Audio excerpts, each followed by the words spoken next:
G'day guys, how you doing? Now for a while now I've been wondering what it would be like to shoot with a 500mm lens and the quality of it. Well, lucky enough, Nikon have kindly lent me the 500mm F5.6 PFED. So I'm pretty excited to see how this thing performs from edge to edge with the stars, chromatic aberration and coma.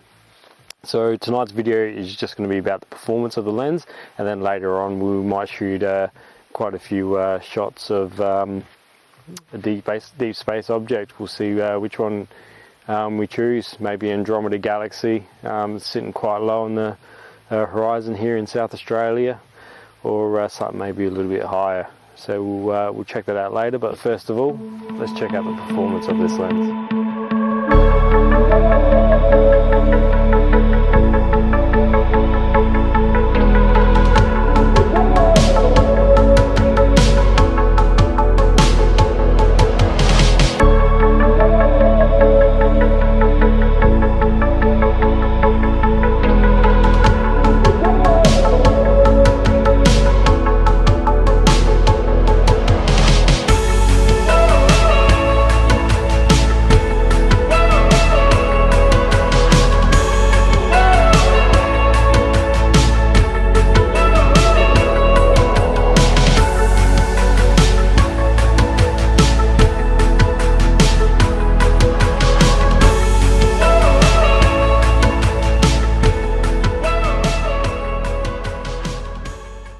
So I've just slewed our way across to the Lagoon Nebula, and we're going to set up our shot. First of all, I'm going to switch my lens into manual mode and make sure vibration reduction is off, because we don't want that on. It can cause a lot of artifacts in an image. And we're going to just see how well this lens is at focusing manually. So right now I'm just going to zoom into some stars and just turn this focus ring to try and get my stars as small and as tight as possible. Now the focus ring itself feels quite smooth and solid, and just as I start to turn it, the stars snap into focus really well. But I do find that it is quite small adjustments either way, then the focus can go out quite quickly. So we want to make sure our stars are as small and as tight as possible, which that looks like right there.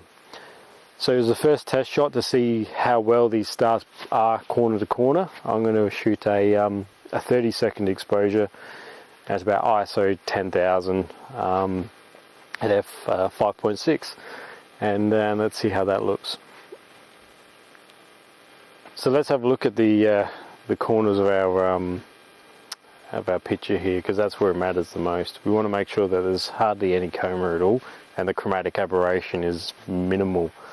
Right now I can see in the top left-hand corner, the stars are perfect, pinpoint, and no chromatic aberration at all.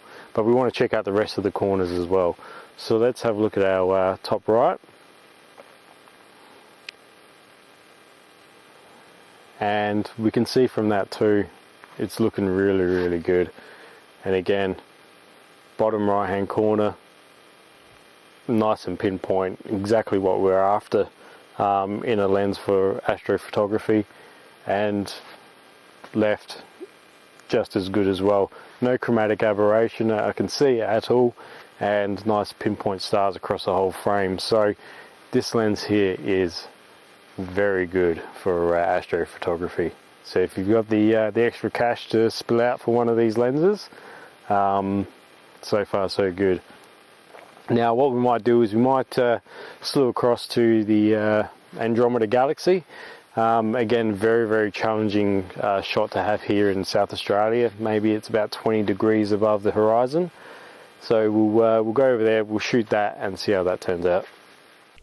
After taking a shot of Andromeda, I realized it was really too low on the horizon to continue. So I pointed the lens to NGC 2070, which is the Tarantula Nebula. I hope I got that right.